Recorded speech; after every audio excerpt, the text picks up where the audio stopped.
Welcome to Zoe Stories. My boss's bet made me his secretary in skirts. You're too scared to ever take a real risk, Carter.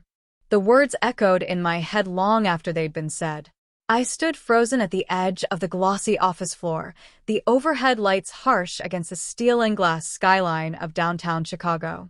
Everything in this place, the suits, the million-dollar smiles, the confident strut of men and women alike, reeked of power. I didn't belong here. Not really. I was just Jamie Carter. Intern. Nobody. 21, nervous, barely able to make eye contact with the receptionist, let alone the CEO. My degree in business was barely dry, and my biggest accomplishment so far had been delivering coffee without spilling it. And then came the bet. It started during lunch in the executive lounge, a rare invitation that had felt more like a test than a reward. I had been eating quietly, seated at the far end of a long mahogany table, when Mr. Lennox walked in. Silas Lennox, CEO of Lennox and Hartwell Industries. Ruthless. Brilliant. And the man every intern simultaneously feared and admired. I'd only spoken to him once, and that was when I'd accidentally bumped into him near the elevators and stammered an apology. Today, though, he looked straight at me. "Carter," he said smoothly. "How good are you at following through?" I blinked. Pretty good, sir." He smirked. "I doubt that." The lounge went quiet.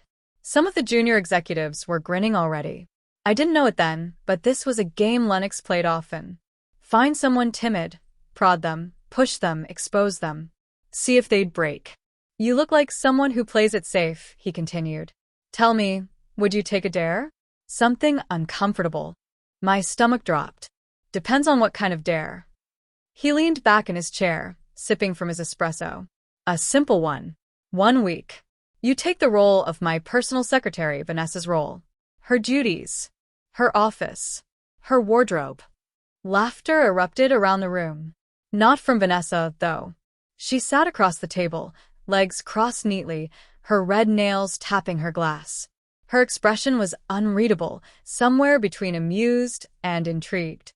I started heart pounding. "Wait. What do you mean by her wardrobe?" "Exactly what it sounds like." Lennox smiled. "Pencil skirts. Blouses. Heels. Makeup. You dress the part, and you act the part. You become her." I laughed nervously, glancing around. "You're joking." "I never joke." His tone darkened. "You want to move up in this company, Carter? You need to understand power, control, image. Show me you can commit fully to something that terrifies you." The room waited. I could feel the eyes, the quiet anticipation. It was a trap, and yet something in me bristled. A strange mixture of fear and pride. I'd always been overlooked, always been the quiet one. Maybe, just maybe, this was my chance to prove I wasn't weak. "If I do it," I said slowly, "what do I get?" Lennox raised an eyebrow. "You last the full week, and I'll offer you a permanent position, triple the intern salary. Plus, I'll recommend you personally." A stunned silence. Even Vanessa glanced up at that. "And if I don't?" I asked. "You walk away." "No harm done," he said. "But your name might not stay on the shortlist for promotion." That was it. The pressure. The gamble. The dare. I swallowed. "Okay. I accept." There were gasps. Someone chuckled. Lennox grinned, wolfish and cold. "Excellent," he said, finishing his coffee. "Vanessa will prepare you." I didn't sleep that night. Every time I closed my eyes, I saw myself, heels wobbling, lipstick smeared, humiliated in front of coworkers. But I also saw a different version, confident, transformed, standing tall in a place where I'd never been respected before. Was that insane? Was I actually considering this? At 8 a.m. sharp, I stepped off the elevator and into Vanessa's office. She looked up, poised and flawless in a cream blouse and black skirt, not a hair out of place. Her lipstick was deep crimson, her eyes sharp. A predator in high heels. "You're punctual," she said. "Good." I cleared my throat. Where do we start?" She stood. "Strip." I blinked. "I what?" "Your clothes," she said, walking to a side closet. They won't do. You'll wear what I say, how I say it. If you want to pass even one day, you'll need to look like more than just a man in a skirt. From the closet, she pulled out a full outfit. Black pencil skirt, pale pink silk blouse, matching lingerie, and a pair of glossy black heels. My hands were shaking. You agreed to this, she said softly, watching me. I didn't think it would be like I hesitated. This. It always is, she said. Power is transformation, Jamie. You either own it or it owns you. I didn't move. Do you want that promotion? She asked. I nodded. Then take off your clothes. 15 minutes later, I stood in front of the full-length mirror in her office. Shaved, tucked, and tightly cinched into Vanessa's spare clothes. The bra was padded. The skirt clung to my thighs. The blouse was soft against my skin in a way that felt intimate, wrong, and yet addictive. Now sit, Vanessa said. We need to do your makeup. I sat numbly as she applied primer, foundation, powder, explaining each step, not out of kindness, but precision. Her fingers were expert, her tone clinical. You have soft features, she murmured, lining my eyes. With the right touch, you'll pass as delicate. The mascara was next. Then the lips. Pucker, she ordered. I obeyed. The lipstick was bright, loud, feminine. She stepped back and tilted her head. Not bad.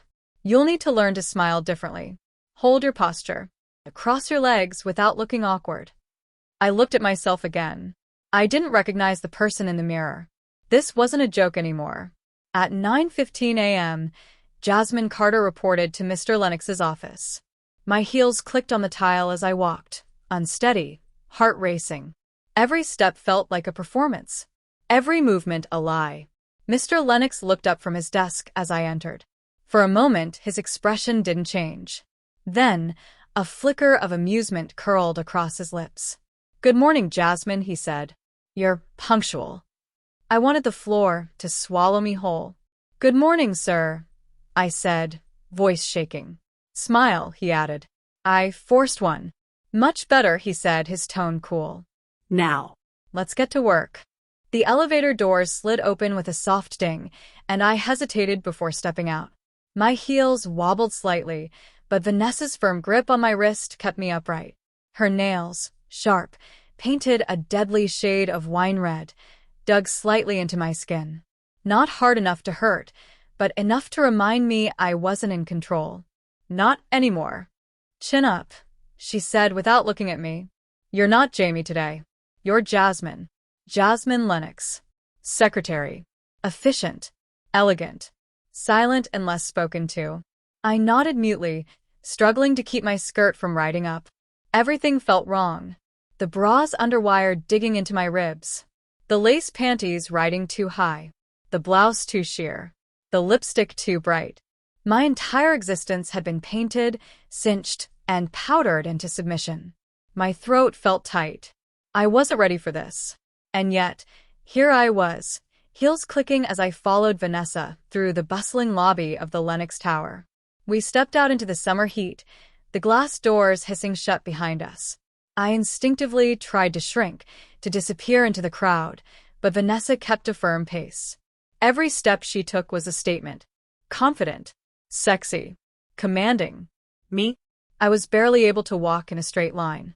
Where are we going? I asked quietly. She turned her head just slightly, her sleek hair swinging.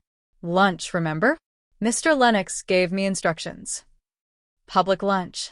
I whispered, already feeling the anxiety claw at my chest. Dress like this. Especially dress like this, she said, lips curving. People need to see you. They need to believe you. I'm not ready. You're not supposed to be. The restaurant was upscale, glass walls, exposed brick, with waiters in starched shirts and napkins folded like origami. Everything about it screamed, look at me. I could already feel the stares. Vanessa slid into a booth with practiced elegance. I, on the other hand, nearly fell as I tried to sit with my legs crossed. The waiter arrived within seconds. Young. Handsome. His eyes flicked to me, then lingered. 2 sparkling waters to start, Vanessa said. And your tuna tartare. She'll have the same. The waiter smiled at me. Of course. Anything else for you, miss? My stomach twisted. Miss? I know. Thank you, I said, voice barely audible. He left. Vanessa smirked. That wasn't so hard, was it? I looked down at my folded hands, trying to ignore the heat creeping up my neck. This is humiliating. It's only humiliating if you act ashamed, she said coldly. Let me be very clear, Jasmine. This isn't just about wearing a skirt. This is about transformation. Total immersion. You don't get to halfway this. I didn't know it would be this real. Vanessa leaned forward, her perfume thick and expensive. You agreed to this. 1 week. No backing out. And believe me, Lennox is watching. If you flinch, if you break character, it's over. And not just the bet. Your career. I felt like I was sinking. But I'm not even a girl, I said. This isn't me. No, she said softly. It wasn't you. But that's the point. We're sculpting you into something new. She pulled out a sleek black folder and laid it on the table between us. Here, she said. Read. Inside were typed guidelines, neat, clinical, terrifying. Jasmine's weekly protocol. 1. Attire. Skirts or dresses only. Minimum heel height, 3 inches. A lingerie must match. Bra must be worn at all times. The hair styled daily, wig, extensions, or natural. Makeup required. Light contour, eyeliner, mascara, lip gloss, or lipstick. 2. Behavior. Smile when spoken to. No interrupting superiors, especially Mr. Lennox. Always cross legs when seated. Speak in soft tone. Practice femininity in voice modulation. 3 duties. Coffee runs, scheduling, answering phones. Take dictation from Mr. Lennox. Attend meetings silently as decoration unless prompted. Wear name tag. Jasmine Lennox, Executive Assistant. For public appearances. Must accompany Vanessa on errands at least twice this week. Speak to at least 3 strangers per day in character. Attend Friday's executive mixer in evening gown. 5. Consequences. Any breach in presentation or behavior equals immediate disqualification. My vision blurred. This is insane, I whispered. You want me to pretend I'm? No, Vanessa interrupted. We want you to be. She snapped the folder shut. You don't win this bet by surviving, Jamie. You win by convincing.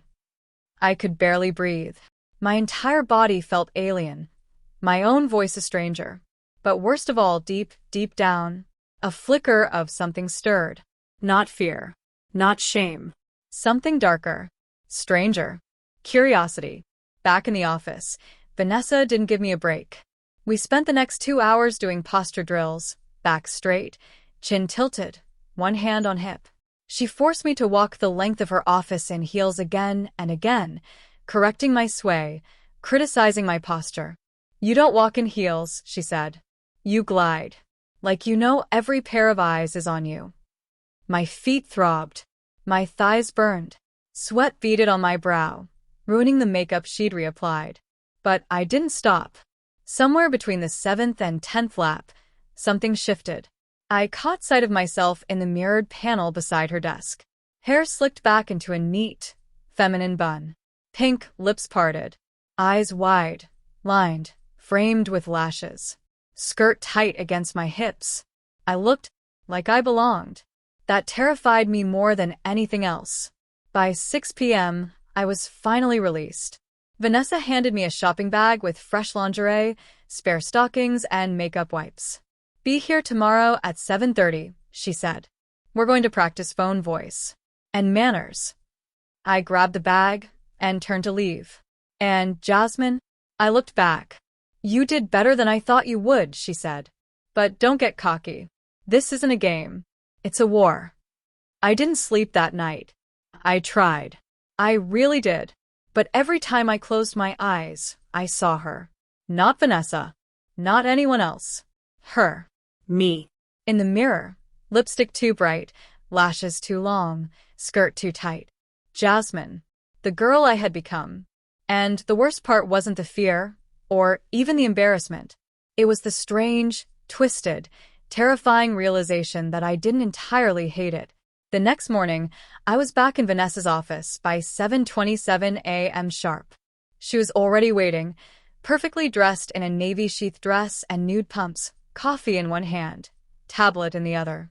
"You're late," she said without looking up. "It's 7:27. She glanced up sharply. I said 7:30. That means ready at 7:30. Hair done. Lipstick on. Standing tall. You're not ready." I swallowed. "Sorry." She set the tablet down and gestured to the corner, where a full vanity had been wheeled in, complete with a ring light, magnifying mirror, and trays of makeup. "Let's fix that face." The next hour was a blur. Foundation. Again. Lashes curled. Brows shaped. Plucked this time, even though I winced and begged her to stop. "Pain is part of beauty," she said flatly. "You want to pass? You need to suffer for it." Lip liner. Lipstick. Lip gloss. She made me practice puckering. Then voice drills. Again and again. "Good morning, Mr. Lennox." Again. "Would you like your coffee with cream or sugar, sir?" Again. "I'll transfer you now, one moment please." I hated the sound of my voice, how airy and fake it felt. But when I dipped too low, she slapped a ruler gently against my wrist. "Don't drop the pitch," she snapped. "You're Jasmine. Speak like her." By 9 a.m., I was back in my desk outside Mr. Lennox's office. Skirt tight, blouse buttoned to show just enough, heels polished. The receptionist winked at me when she passed. Another intern actually complimented my eyeshadow. I kept my head down, but I also crossed my legs without being told. At noon, Vanessa dragged me to what she called Phase 2. "We're going shopping," she said, tossing me a credit card. "I already have the outfit you gave me." "No, I gave you that," she replied. "Now you're going to pick your own." That means lingerie, shoes, dresses, everything a proper secretary owns. And you're going to do it dressed exactly as you are. My throat tightened. "You're kidding. Do I look like someone who jokes?" The boutique was small and high-end, lacy curtains, gold-trimmed mirrors, and racks of silk and satin. Every item here cost more than I made in a week. The sales assistant was tall, intimidating, and bored until she saw me. "Oh," she said, blinking. "You're looking for something specific?" Vanessa smiled. "Yes. She needs a full feminine wardrobe. Office wear. Lingerie. Cocktail dress for Friday. We'll also need 3 matching sets of bras and panties. Thigh highs. Garters. Heels." The assistant blinked again, then turned to me. "What's your style, miss?" I wanted to run, but Vanessa touched my elbow gently and leaned in. "Smile. Be sweet. Pretend it's normal." I nodded and smiled. The assistant returned the gesture and led me to the fitting rooms. That's when it got real. 3 bras. 3 matching panties. 1 garter belt. 5 skirts. 6 blouses. A tailored blazer that hugged my waist and made my hips look wide. And then, the dress. Red. Tight. Sleeveless. High neck. Mid-thigh. Vanessa made me try it last. When I stepped out, her smile was slow and dangerous. "You look exquisite." I didn't know whether to be flattered or horrified. "It's too tight." "It's perfect." She gestured toward the mirror. "Go on. Take a look at yourself." I did.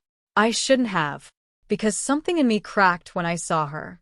The way the dress clung to my body, the shine on my lips, the quiet curve of my silhouette. I didn't just look feminine. I looked beautiful, and I hated how much I liked it. That night, I had another breakdown. I was in the shower, scrubbing off the lipstick, the mascara, the perfume that had soaked into my skin. I tried to wash it all away, to feel like Jamie again. But it didn't work, because Jamie didn't exist anymore. At least, not fully. The next morning, I found a card on my desk. From Lennox. "Friday's mixer is a formal event. Vanessa tells me you've been impressive. Don't disappoint." And written beneath that, in Vanessa's sharp handwriting, "You're invited to a girls' night this Thursday. Dress like you belong. Or don't come. I stared at the note for a long time. My palms were sweating. Thursday. Girls' night. Me. I stood in front of the mirror for almost an hour. The dress hung on my body like a whisper. It was red, the kind that left nothing to the imagination. Smooth satin that clung to every curve I didn't know I had, with a neckline that made me feel exposed and powerful at the same time. I wasn't even wearing padding tonight. Vanessa had said the silhouette needed to feel real. I touched my collarbone. The skin was soft, moisturized, shaved. I wasn't wearing Jamie's hoodie or jeans. I was standing in 4-inch nude heels, hair curled into soft waves, lips painted a glossy crimson, and a silver clutch in one trembling hand. My name was Jasmine tonight, and I didn't know if I was going to survive it. You look stunning. Vanessa's voice floated behind me as she stepped into my apartment uninvited, like she owned the place. She was dressed in black, simple, elegant, devastating. Her heels were higher than mine. Her confidence still made my spine straighten against my will. You're late, she said casually, checking her phone. I wasn't sure I was going. You are going, she corrected, walking past me to fix a stray curl on my shoulder. You need to be seen. It's part of the protocol. Remember? I nodded. Yeah. You'll be introduced as Jasmine, a junior secretary. Female. No one will know about Jamie. But what if they won't? She looked me up and down, then smirked. You're too pretty to question. The lounge bar was dimly lit, pulsing with low music and the occasional clink of cocktail glasses. Booths lined the walls, candles flickering in tiny glass bowls, and the scent of perfume and laughter filled the air like a fog. I clutched my purse with both hands, heels tapping nervously on the marble floor. There they are, Vanessa said, waving toward a booth already filled with 3 impeccably dressed women from the office. All upper management. All gorgeous. They turned and smiled. Genuine, intrigued, not cruel. The blonde in the middle waved. Jasmine, right? Vanessa told us everything. My stomach clenched. Vanessa leaned down to whisper in my ear, smile. Like it's your first girls' night. Because it is. The evening moved too fast. Martinis. Compliments. Laughter. Love your lashes, Jasmine. Where did you get those heels? Ugh, I wish I had your cheekbones. I smiled. I nodded. I said thank you. Again and again. It was like floating, being seen, admired, accepted. All as someone I wasn't. But the line was beginning to blur. Especially after the second drink. Then came the dare. Okay, said Marissa, the most confident one, her dark curls bouncing as she laughed. If you're one of us now, you have to flirt with a guy. Just once. Vanessa raised an eyebrow, clearly amused. I blushed. No, I can't. You can, Vanessa said softly. And you will. Unless you want to fail. The other girls leaned in excited. Come on, Jasmine. Just say hi.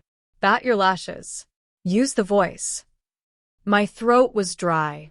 Then I saw him. He was leaning at the bar. Tall. Clean cut. Friendly face. Watching the soccer game on the screen overhead. Marissa nudged me. He's cute. Go. I stood slowly. My legs shook. My heart pounded. This was it. I walked to the bar. Each step felt like glass shattering underfoot. Hi, I said, voice soft, lashes lowered. Is this seat taken? He turned. Smiled. Not at all. I sat. I kept my knees together, ankles crossed. Vanessa's rules. I remembered them all like commandments. He offered his name. Liam. Talked about the game. Asked for mine. Jasmine, I replied. My voice didn't shake this time. You've got a beautiful smile, Jasmine. I smiled again out of reflex. And for a horrifying second, I liked it. Back at the table, the girls were wide-eyed. You did it. Marissa clapped. And you blushed. I laughed nervously, sinking back into the booth. Vanessa leaned in. You didn't break character. Not even once. I didn't mean to enjoy it. She smiled. Doesn't matter. You did. We were just getting up to leave when I heard it. A voice behind me. Familiar. Male. Jamie? I froze. Turned. It was Ryan, my old college roommate. We hadn't spoken in over a year. His eyes were wide, staring right at me. He looked at the heels, the dress, the makeup. Jamie, he said again, louder this time. What the hell? My heart slammed against my ribs. Vanessa stepped in between us smoothly. I think you've mistaken her for someone else. No, Ryan said. That's Jamie Carter. I lived with him. What is this? Every pair of eyes in the room was now on me. The blood drained from my face. I didn't sleep that night. Not because I didn't want to. Because I couldn't. Every time I closed my eyes, I heard Ryan's voice again, sharp, shocked, loud enough to echo through the lounge. Jamie, what the hell are you wearing? The shame was unbearable. But worse than that was the fact that I had whispered back, I'm not Jamie. And even worse than that, a part of me meant it. The next morning, I sat in Vanessa's office with a hot compress pressed between my legs. She was seated across from me, sipping an espresso, perfectly dressed as always, completely unbothered. As if last night hadn't nearly shattered my entire world. She handed me a white envelope. What's this? I asked, still sore from what she called the next step in your training. A receipt, she said, for your waxing appointment. You're smooth now. You're welcome. My face burned. It had been brutal. They didn't just wax my legs, they did everything. Brazilian, upper lip, arms, even shaped my brows. I'd been 2 days to protest. I didn't agree to that, I muttered. You didn't need to, she replied coldly. You agreed to the game. And in this game, appearances are everything. I looked down at my smooth, shaven hands. No stubble. No trace of Jamie. Just soft, exposed skin. Like silk over something hollowed out. By noon, I was dressed in a lavender blouse and a tighter black skirt than I'd ever worn. My posture was better. My heels higher. Vanessa had insisted I wear lipstick that matched my nail polish. Mauve, with a hint of shimmer. A new wig, too, longer, softer, styled in a gentle wave that brushed my shoulders. My voice was beginning to settle into its new range, light, polite, almost pleasant. But inside, I was breaking. Because it was starting to feel like the makeup wasn't something I put on anymore. It was something I peeled off at the end of the day. And each time, Jamie was a little harder to find underneath. At 3:45 p.m., Mr. Lennox called me in. Jasmine, he said, eyes never leaving his screen. Schedule the board meeting for Monday at 9. Send reminders to the VPs. Oh, and cancel my dinner with Charles. I'll be meeting with the mayor instead. Yes, sir, I said softly, clicking away on my tablet. He looked up. Then, he really looked. His eyes traveled from my heels up to my lips, pausing on the delicate necklace Vanessa had loaned me. Something subtle and feminine that caught the light when I moved. You've adjusted well, he said finally. Much better than I expected. I felt a twist in my chest. Thank you, Mr. Lennox. He leaned back. You know, I wasn't sure you'd last this long. Most would have cracked after day 2. But not you. You've embraced it. I forced a smile. But inside, the words landed like hooks. You've embraced it. Had I? Later that evening, Vanessa and I sat alone in her office. I was filing paperwork. She was watching me. You're quieter today, she noted. Yesterday was a lot.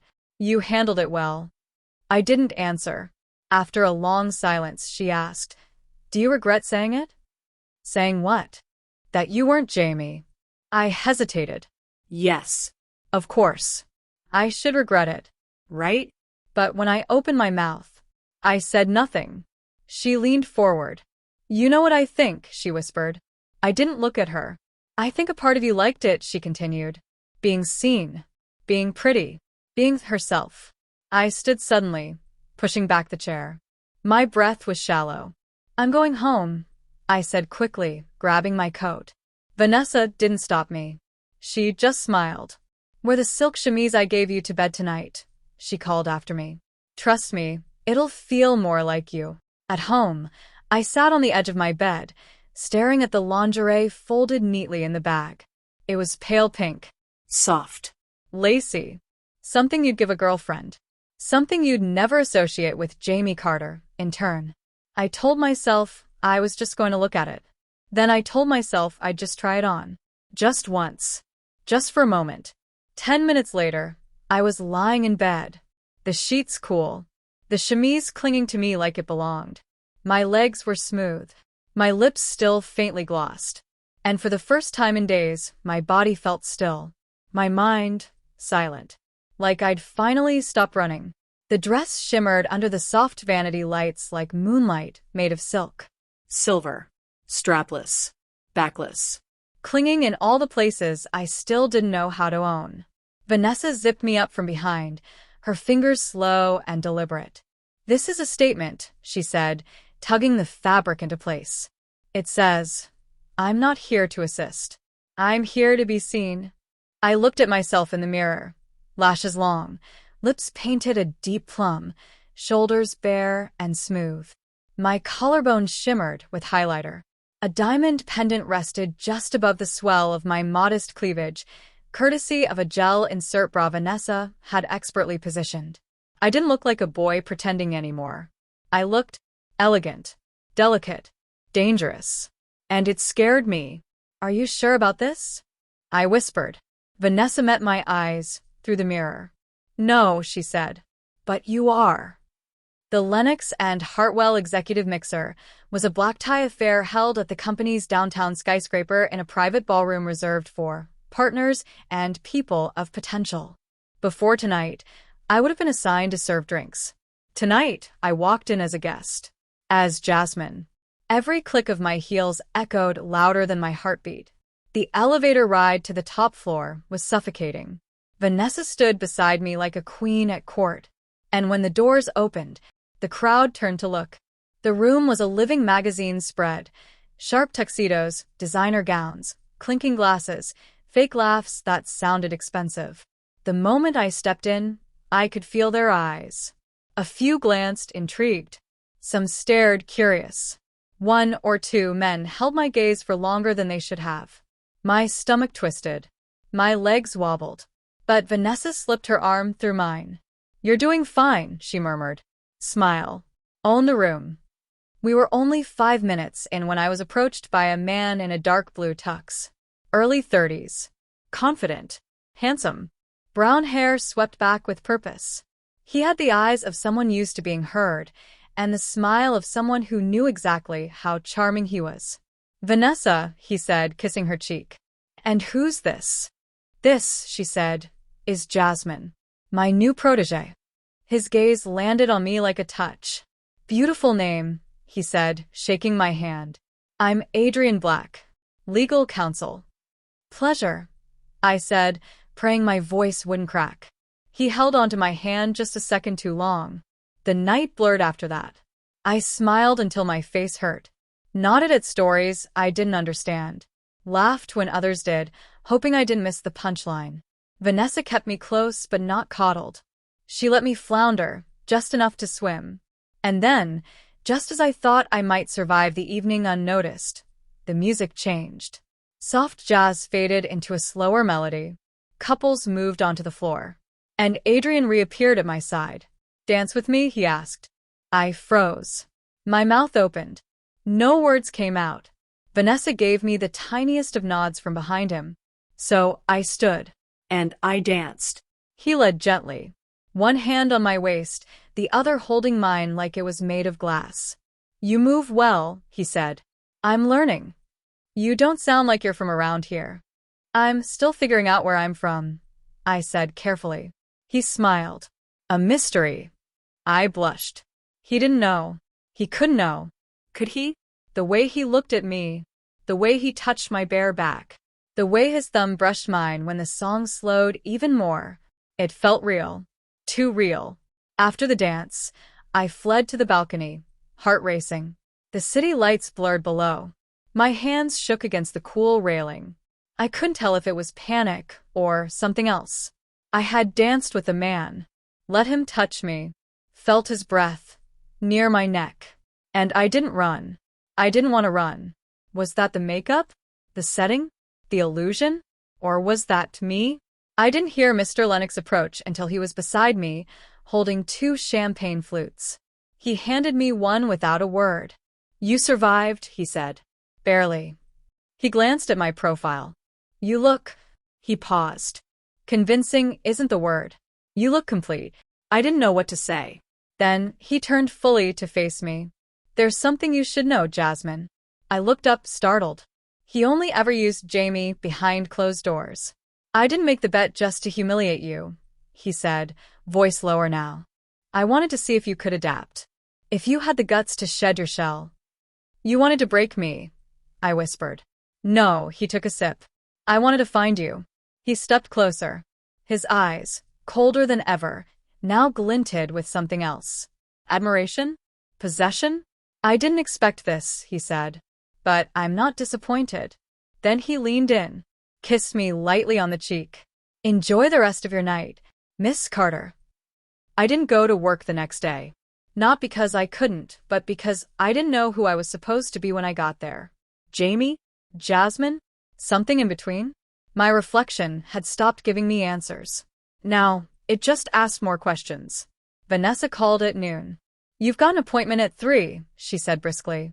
Hair, makeup, and then wardrobe fitting for your photo shoot. What photo shoot? She didn't answer right away. Then, Mr. Lennox is launching a new executive image campaign. Rebranding the firm's look. Fresh faces. A diverse, inclusive identity. You are the centerpiece. I sat up, panic blooming in my chest. Wait, no. That wasn't part of the bet. I'm just an intern. An assistant. I'm not. You're not just anything anymore, Vanessa interrupted. You passed the test. You are Jasmine now. And the world is about to see her. The studio was sleek, sterile, and terrifying. Tall, white walls. Giant ring lights. Racks of clothing in every soft pastel and corporate shade you could imagine. A team of stylists swarmed me the moment I arrived. Such delicate features. Let's start with contour. She's got cheekbones to die for. I want to do something bold with the eyes. Lashes like wings. It was a blur. Foundation. Concealer. Gloss. A pale blue silk blouse. Pencil skirt. Nude pumps. Dainty earrings. And then I was placed in front of the camera. The photographer was blunt. Artistic. And not interested in my nerves. Shoulders back. Chin down. Lips parted. Eyes soft. You're not scared, you're effortless. You're the woman who gets things done. Click. Now cross your arms. Look like you own the damn company. Click. He lowered the camera, staring for a moment too long. You're striking. I'm not a model, I muttered. No, he said. You're something stranger. Like you've been sculpted out of 2 people. I looked away. That was exactly how it felt. When the proofs came back, Vanessa showed them to me wordlessly. There she was. In print. Me. But not me. Jasmine. Smiling. Confident. Powerful. Pretty. People are going to see this, I whispered. Yes, Vanessa said softly. They are. That afternoon in the office, I passed coworkers who nodded politely. Others did double takes. But no one said anything. No one laughed. No one pointed. They just saw her. Even the receptionist, Zoe, looked up from her desk and smiled. You look so pretty today, Jasmine. My heart caught. Thanks, I said, barely above a whisper. Back at my desk, I stared at the inbox flooding with internal company mail. Then one message stood out. From Mr. Lennox. Subject, your profile photo. Stunning. You've exceeded expectations. We'll be assigning you to front-facing duties starting next week. Then just one final line. Jasmine fits you. That night, I didn't take the makeup off right away. I changed into a soft cami and satin shorts, curled up in bed, and stared at the ceiling. Vanessa was right. Everyone had accepted me as Jasmine. And the scariest part was, I had 2. Not completely. But enough that I didn't flinch when someone called me pretty. The Monday morning air felt different. colder, sharper. Like the world knew something had changed inside me, like it had sensed Jasmine had stopped being a temporary costume and started becoming real. I walked through the revolving doors of Lennox and Hartwell dressed in a silky blush pink blouse, cream skirt, and nude stilettos that made my legs look impossibly long. My makeup was flawless. Vanessa had made sure of that. She had applied my lip gloss herself in the car and whispered, "You're not Jamie. Not today. Not ever again." I didn't argue. I didn't want to. Not when I looked like this. I reached my desk and found a sleek leather folio waiting for me with a post-it note in Vanessa's handwriting. "You're assisting Adrian Black today. 9 a.m. Be perfect." My heart stuttered. Adrian, the man who'd danced with me, who had touched my waist like I was fragile but held me like I was his. The same man who didn't know my name used to be Jamie. At exactly 9 o'clock, he appeared in front of my desk, polished in a tailored charcoal suit, warm cologne lingering in the air around him. "Good morning, Jasmine," he said with a smile that made my knees weak. "Good morning, Mr. Black," I replied, trying not to sound breathless. "No need to be so formal," he said smoothly. "We've already danced, haven't we?"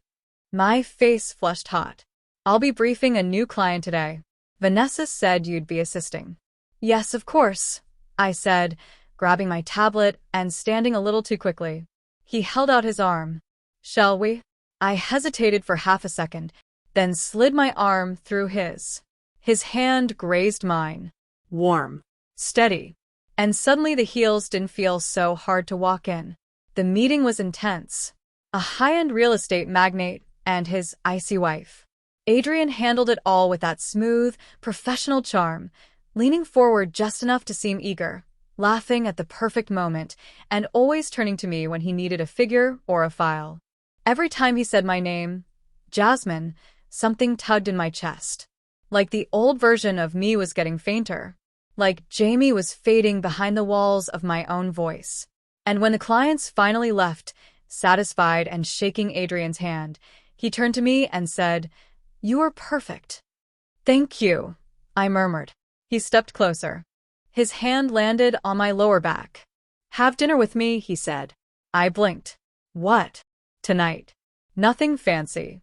Just food. Company." "I don't think I'm allowed." He raised an eyebrow. "Since when does a smart, stunning woman like you ask permission to have dinner?" I opened my mouth. No words came. He smiled. "Think about it." Then he left. And I stood frozen in the conference room, my reflection caught in the glass table. Lipstick perfect, hair curled, cheeks flushed.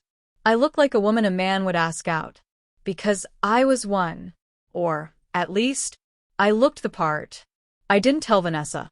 I went to the bathroom, locked the stall, and stared at myself in the mirror for a full minute. My hand trembled as I touched my lips. He called me stunning. He asked me out. He meant it. And the scariest thing wasn't that he didn't know I used to be Jamie. It was that I didn't want to tell him. Because for the first time in my life, I wanted to be wanted. As Jasmine. That evening, I showed up. Not in the tight red dress Vanessa would have picked, but in a soft lavender wrap dress that hugged my waist and flowed at the bottom, paired with ballet pink heels and a silver clutch. Adrian smiled the moment he saw me. No hesitation. No confusion. Just warmth. He took my hand. His fingers lingered. "Wow," he whispered. "You look..." He trailed off. But I knew the word. Pretty. Dinner passed in a blur of wine, soft laughter, and low music. We talked about everything and nothing, travel, movies, music. I kept waiting for him to ask something that might ruin everything. But he never did. He just saw me. Or, at least, who he thought I was. But what scared me more was how much I wanted to stay in that illusion. After dessert, we stepped outside. The night air was cool, the streetlights casting a golden glow on the sidewalk. Adrian took my hands in his.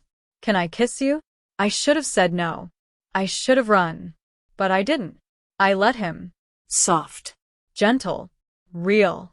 His lips on mine didn't feel strange. They felt like confirmation. It started with a ping. I was brushing mascara through my lashes the next morning when my phone buzzed against the sink. Unknown number. Subject: You're a liar. My fingers trembled as I tapped it open. A photo filled the screen. It was me. No wig. No makeup. Hoodie on. In my old apartment, Jamie, sitting at my desk with my laptop. And beneath it, the message. Still playing pretend, huh? Does your boss know what you really are? Should I ask Adrian? My stomach dropped. Cold, deep, sickening. Ryan. I hadn't heard from him since the night he spotted me at the lounge. He'd stormed out, texting me 3 paragraphs of rage I never responded to. But now he was back. And he knew exactly how to hurt me. I rushed to Vanessa's office. Her brow furrowed as she read the message, then her face hardened into steel. This was always the risk, she said quietly. He's going to out me, I choked. To everyone. The clients, the firm, Adrian. Not if we control the narrative first. I stared. What? She paced the room. Calm. Calculating. If he leaks those photos, you lose your job, your safety, your identity. But if we get ahead of him, if we redefine who Jasmine is before he speaks, his threats lose power. I don't want this to go public at all. You don't have a choice anymore. Her voice was cold. So calm it scared me. Do you trust me? She asked. I don't know. Well, you'd better decide quickly. Because your life as Jasmine is about to go one of 2 ways, elevated or erased. Later that day, another message came in. Ryan again. Give me $5,000 and I'll keep quiet. You've got 48 hours. Attached, a video of me walking in heels through the office lobby. Shot from behind. Clearly stalking me. The shaking started in my hands first, then spread to my chest. Then the tears came. Vanessa held me while I cried. She brushed my hair gently behind my ear, whispering, "You're stronger than this. Don't let him undo everything we've built." I didn't ask for this, I whispered. I didn't want to become. But you did. Her voice was soft now, like velvet wrapped around glass. You didn't ask for it, but you stepped into it. You bloomed in it. Do you want to go back to hiding in hoodies and watching the world pass you by? I shook my head slowly. I don't know who I am anymore. You're Jasmine, she said. And Jasmine doesn't beg. The next morning, Vanessa confronted Ryan herself. I wasn't there for the conversation, but I saw the fallout. Security escorted him from the building. She told them he was harassing a female employee. She showed them the messages, the photos, the threats. She made him look like the criminal. And in the eyes of the company, Jasmine was the victim, not the fraud, not the imposter, the target of toxic masculinity. That afternoon, Lennox called me in. He stood behind his desk, arms folded, expression unreadable. I heard about the situation, he said slowly. Is it true? I swallowed hard. What part? That you used to be someone else. I didn't answer. He studied me, then stepped forward. I don't care, he said. You're better at this job than most of the people I've hired this year. You present well. Clients love you. And frankly, he paused. You've made us look good. I blinked. So, I'm not fired. No, he said. You're promoted. That night, I couldn't sleep again. I sat at my vanity, hair down, soft nightgown clinging to my skin. The face in the mirror didn't blink. Jasmine stared back at me with glassy eyes and trembling lips. Is this what I wanted? I whispered. She didn't answer. But the silence said enough. The phone buzzed one last time. Another message. From Ryan. You think you've won? You've got no idea who's really pulling the strings. I stared at the screen, because beneath the message was a photo of Vanessa and a man I didn't recognize, holding hands, smiling. The photo burned itself into my memory. Vanessa, elegant, smiling, arm looped with a man in a navy suit. Not Lennox, someone else. His face was sharp, familiar somehow, but not from the office. They were on a balcony, wine glasses in hand, city skyline in the background. Too casual to be a business meeting. Too close to be professional. I read Ryan's message again. You think you've won? You've got no idea who's really pulling the strings. And he was right. I didn't. The next morning, I walked into work wearing a pale green blouse, ivory slacks, and nude pumps. Professional. Understated. Every inch the secretary I was molded into. But under the polished exterior, my thoughts were chaos. Every look Vanessa gave me felt different now. Calculated. Weighted. When she leaned over my desk with a smirk and whispered, "You're glowing, sweetheart," I flinched. Because what if Ryan wasn't bluffing? What if this was never just a bet? At lunch, I skipped the break room and went digging. I pulled Vanessa's full name from the HR database. Vanessa Hartwell. My heart froze. Hartwell. As in Lennox and Hartwell. I dug deeper. She wasn't just an executive. She was the co-founder's daughter. Silent partner. Groomed for takeover. And worse, the man in the photo Ryan sent? That was Nicholas Hartwell, Vanessa's brother. A tech entrepreneur. Startup investor. And Vanessa's former fiancé to another woman. That woman? My ex. It all started to fall into place. The way Vanessa chose me. The way she pushed me. The way she watched every step of my feminization like she was measuring something. I wasn't the only one being tested. I was being used. A pawn. After hours, I waited outside Vanessa's office. When the floor emptied, I slipped in. She wasn't at her desk, but her laptop was open. The screen showed emails. One chain stood out. To Nicholas Hartwell. Subject: Project Jasmine. The bet worked. He's fully adopted the role. Adrian's showing interest, more than anticipated. Lennox still believes it's about PR. I need 2 more weeks. Then we'll reveal the product. V. My breath caught. Product? Was I the product? What the hell were they planning? I barely made it back to my apartment before breaking down. I tore off the blouse, kicked off the heels, threw the wig across the room. In the mirror, I saw someone I didn't recognize. Not Jamie. Not Jasmine. Just a ghost caught between identities. I had been transformed. Coached. Pushed. Dressed up. Not to win a bet, but for a reveal. To become something. Or someone. I called Ryan. I need answers. He laughed. Now you care? Just tell me what you know. You were picked, he said flatly. Months ago.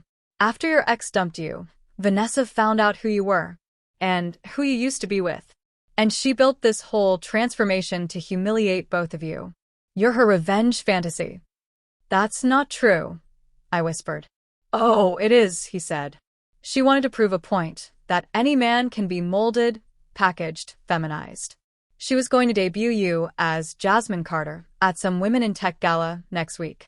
A symbol of modern diversity. You were her project. And now, he chuckled bitterly. You're her product. The next morning, I didn't dress for work. I dressed for war. No wig. No heels. No lipstick. Just jeans, sneakers, a hoodie, Jamie, resurrected in cloth and shape. But when I looked in the mirror, it didn't feel like coming home. It felt like dragging a ghost out of a grave. My chest looked too flat. My lips too bare. My skin too dull. I touched my face. I didn't flinch. I frowned. That felt wrong. What had she done to me? Or worse, what had I let her do?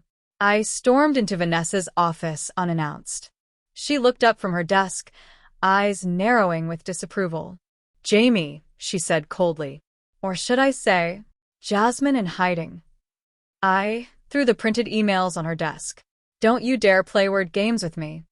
She didn't even blink. You went through my private files? You used me. I hissed. I was never just a bet. This was about your brother. My ex. You picked me on purpose. She leaned back, her lips curving slightly. And you flourished. I was a pawn. You were chosen, she said, standing. There's a difference. I shook my head. No. There's not. You dressed me up, turned me into your little trophy girl, sold me to Lennox's rebranding scheme, and lied to me every step of the way. Not every step. Her voice softened. That night in the lounge, when you cried, when you told me you didn't know who you were, that was real.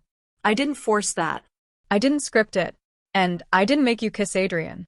My breath hitched. None of that makes this okay. No, she said. It just makes it complicated. Later that afternoon, Lennox summoned me. He had the company gala's agenda spread across his desk. So, he said, looking at me pointedly, Vanessa tells me you're having second thoughts. She lied to me. She made you, he corrected. And we're unveiling a campaign next week that's centered around you. The new face of Lennox and Hartwell. Inclusive, progressive, powerful. Jasmine Carter is on the brochure. Not Jamie. I swallowed hard. Then find someone else. He smiled slowly, cruelly. We can't. Because Jasmine is the story. The journey. The risk. If you back out now, everything collapses. I stared at him. So that's it? Either live a lie or ruin everything. Is it really a lie? He asked, voice low. You walk like her. Speak like her. Move like her. You're prettier than half the women in this building. You became her. But I didn't choose her. Didn't you? He asked. Then he stood, brushing past me. See you on stage next Friday. I didn't sleep that night. Again. I lay in bed. The pink satin sheets twisted around my legs, the scent of foundation still faint on my skin. I opened my phone. Scrolled to Adrian's number. Paused. Closed it again. He didn't know. He deserved to know. But what if he looked at me differently after? What if he didn't look at me at all? 3 days before the gala, a surprise package arrived at my desk. Inside, a gown. Silk. Black. Backless. Elegant and devastating.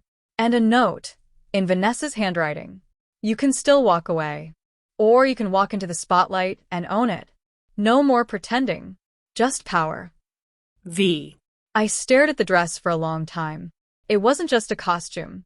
It was a crown. And I had to decide whether to wear it. The night of the gala, the city glowed like it knew something was about to be born. I arrived in a black town car with Vanessa seated beside me, draped in silver.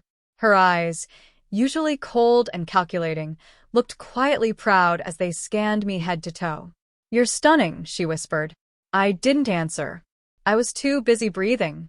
Too busy adjusting to the feel of the black silk gown clinging to my every curve. The diamonds on my neck. The impossibly tall stilettos that somehow didn't feel like punishment anymore. Jasmine had never been more alive. But deep down, Jamie still watched. Silent. Suspended. Waiting. The ballroom doors opened, and the flash of cameras greeted us. I blinked against the lights, against the pressure, against the eyes, all hungry, all curious, all watching. Lennox was already on the stage, smiling, charismatic, spinning the future of the company like a perfect fairy tale. And tonight, we're proud to introduce not just a new campaign, but a new kind of face for corporate identity, he said. I felt Vanessa take my hand gently. This is your moment, she whispered. You earned it. I nodded. My knees barely held. In a world evolving faster than ever, Lennox said, we present to you, Jasmine Carter. The spotlight hit me like a wave. Applause. Flashes. Smiles. I walked forward, every step deliberate. Heels confident. Chin high. Each footfall sounded like a heartbeat. Not Jamie. Not Jamie. Not Jamie. People clapped. Some gasped.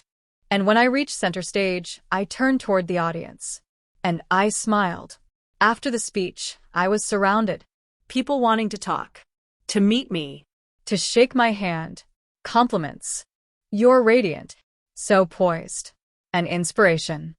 And the word that kept echoing from everyone's lips. Beautiful. I had imagined this would feel like suffocation. But it didn't. It felt like vindication. Like I'd clawed my way out of shame, out of betrayal, out of confusion, and bloomed in full view. Then I saw him. Across the ballroom. Adrian. His eyes locked on mine. He didn't smile. He walked over slowly, parting through the crowd. And when he reached me, he leaned close and whispered, Can we talk? We stepped out onto the balcony. The city roared below, but here it was quiet. Safe. He looked at me for a long time.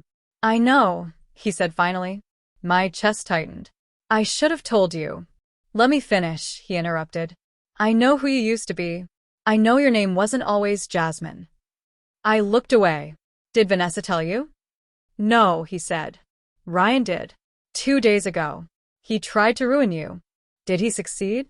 I asked quietly. Adrian took a breath, then reached out and touched my wrist. No. My eyes met his. Because when I saw you up there tonight, when I heard your name, when I looked at you, I didn't see a lie. He stepped closer. I saw someone brave enough to become exactly who they were meant to be. I started to cry. He pulled me in gently, arms wrapping around me like warmth after a storm. I don't care what name you used to go by, he whispered. I care about who you chose to become. I buried my face in his shoulder. I didn't know it would feel like this. Like what? Like letting go would set me free. Inside, the party kept going. But out here, the masks were off. The truth was out. And Adrian was still holding me. Not Jamie. Not a fraud. Just me. The morning after the gala, I woke to 1,000 notifications. Emails. Mentions. Messages. Jasmine Carter was trending across every corner of the company's digital platforms. I scrolled through them in a daze. Snapshots of me on stage. My speech. My dress. My smile. Words like brave, iconic, inspiring littered the comment threads. One message from Lennox stood out. The world saw who you are. The board agrees. Let's make it permanent. Attached. A contract. Position. Brand director. Public image and identity. Salary. Benefits. Stock options. Power. A future. All under the name Jasmine Carter. I sat staring at the document for hours. It felt like a final line in the sand.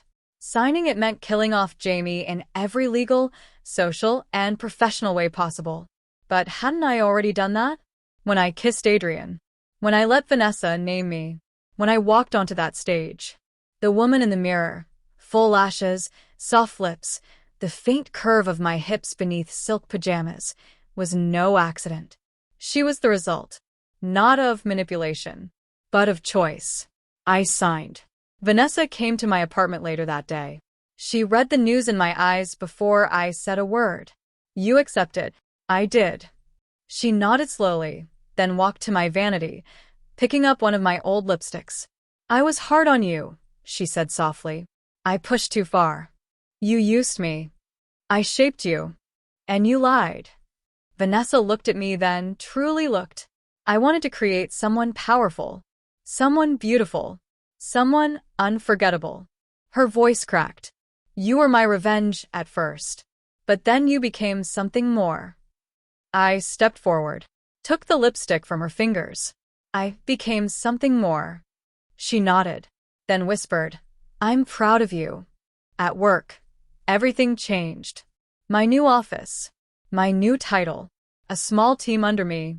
Staff now addressed me without hesitation. Miss Carter, Director Carter.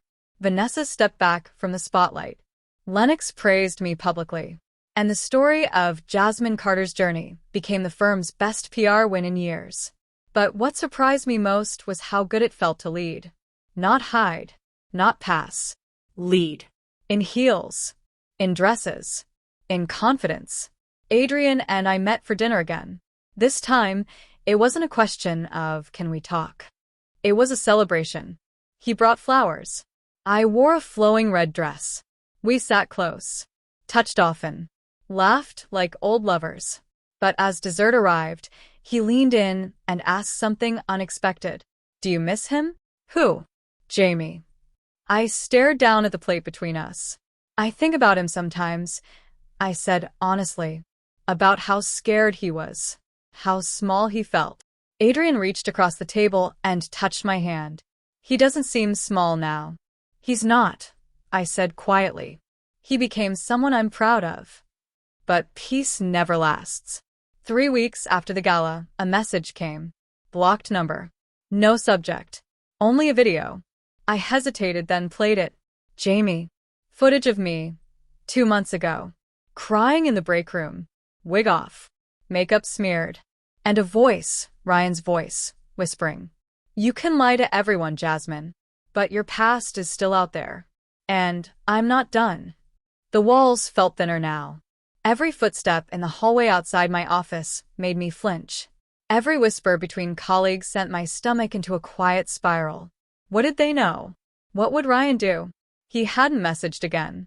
But the video, my old self, exposed and trembling, lingered in my thoughts like poison under the tongue. I had become Jasmine. I had earned my place. But now the threat was back, darker than before. And this time, it wasn't just about embarrassment. It was about everything. I called Vanessa. She came immediately. I played the video without saying a word. Her jaw clenched. Her hands balled into fists. "He's escalating," she said flatly, trying to force a final act. I nodded. "And if he leaks this?" She looked me in the eyes. "Then we own it." "No," I whispered. We don't spin this. "We don't repackage me again. I can't survive another reinvention." Vanessa was quiet. "You want to go public?" Voluntarily. I looked down. "I want the truth to come from me this time. Not him. Not you. Not Lennox. Me." She paused. Then said something I never expected from her lips. "Then I'll help." That night, I met with Adrian. We walked along the river. The air was soft and humid, the sky a pale blur of fading blue. He could tell something was wrong. "I need to tell you something," I said, stopping near the rail. He waited. "The video of Jamie. Ryan still has it." Adrian's jaw tightened. He threatened to go public. And I'm scared. Not because of losing my job, but because I don't want to lose you. He took a breath. "You won't. You say that now." "I say it because I mean it." He turned to face me, cupping my face with both hands. "I fell for who you are now. Not who you were. Not what you wore. Just you." Tears slipped down my cheek. "You deserve the truth," I whispered. "I already have it." And then he kissed me. Not gently. Not cautiously, but like I was real, like I belonged. 2 days later, I made the call. A press release. A video. A confession. Vanessa and I worked on the wording together. She fought for control. For narrative. But this time, I led. The video dropped on a Tuesday morning. A soft-lit room. Simple makeup. No filters. Just me, Jasmine, in a powder blue blouse, eyes steady, voice clear. "My name is Jasmine Carter." That wasn't always the name I used. Like many, I had a journey. One filled with fear, confusion, and eventually clarity. I didn't set out to become a public figure. But I became one. And with that comes the responsibility to speak honestly. I am proud of who I am. I am proud of where I work. And I am proud to show others that identity isn't about pretending. It's about becoming. The backlash came. Of course it did. Some accused me of deception. Others celebrated me as a heroine. Old acquaintances messaged me. Some supportive. Some cruel. But the thing that changed everything? The board voted to keep me. Unanimously. And Lennox? He shook my hand and said, "Now that you've faced your ghost, let's see how far you can fly." That Friday, I received one last message. "You think this is over? Jasmine Carter's not real. And I'm going to prove it. On stage.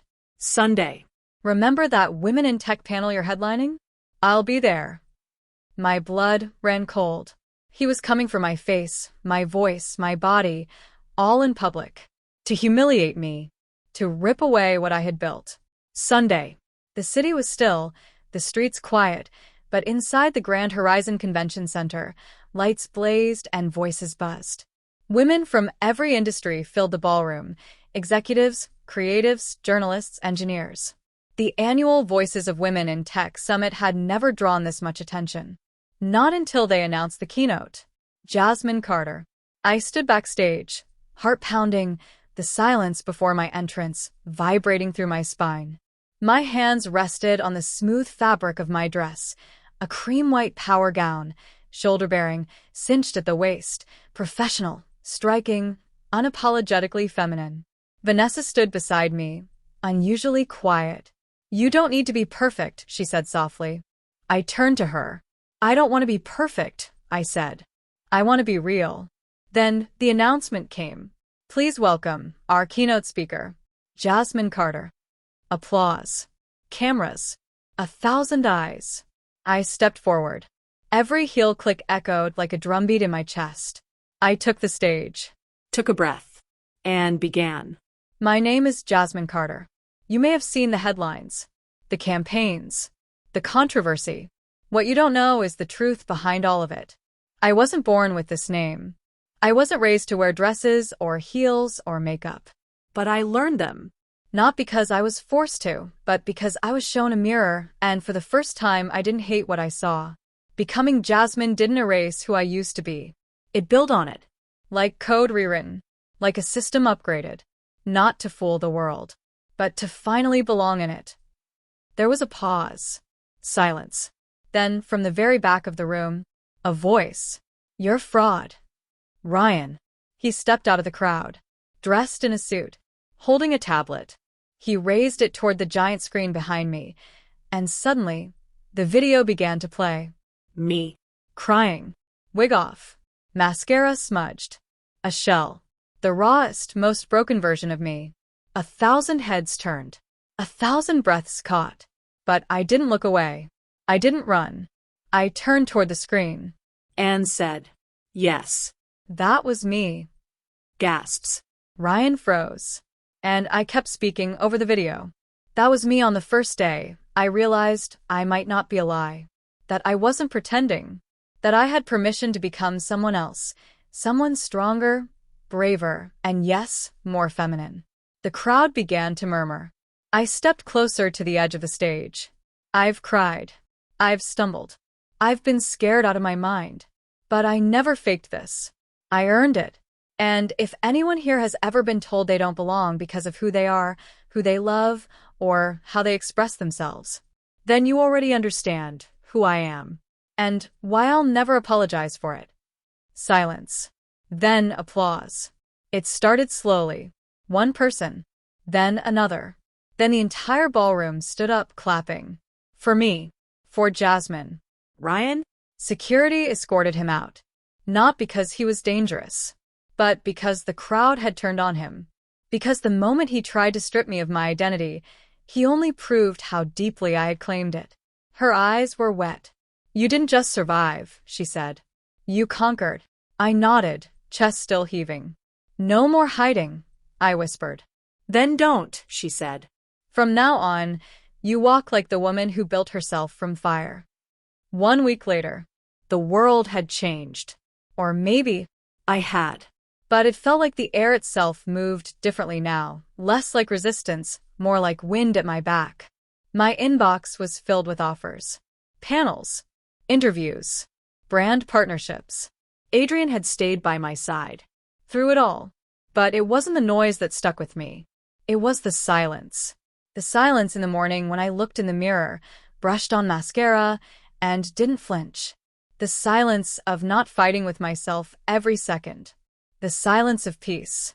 That Sunday, I woke early, dressed in a soft robe, and brewed coffee. Vanessa texted me just 2 words. Today's the day. I knew what she meant. I was being named Senior Director of Identity Strategy, officially. The firm was folding my story into its culture. And I was folding myself into something greater than survival. I didn't need to pretend anymore. Jasmine Carter wasn't a character. She was me. I sat down with a pen, a blank sheet of paper, and wrote, Dear Jamie, I'm sorry I buried you. I'm sorry for every time I looked in the mirror and hated your reflection. For every time I wore your body like a punishment instead of a skin. You were quiet, sensitive. You dreamed too much.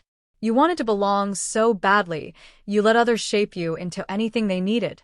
But from your softness came my strength. From your confusion, my clarity. From your pain, my power. I didn't erase you. I became you.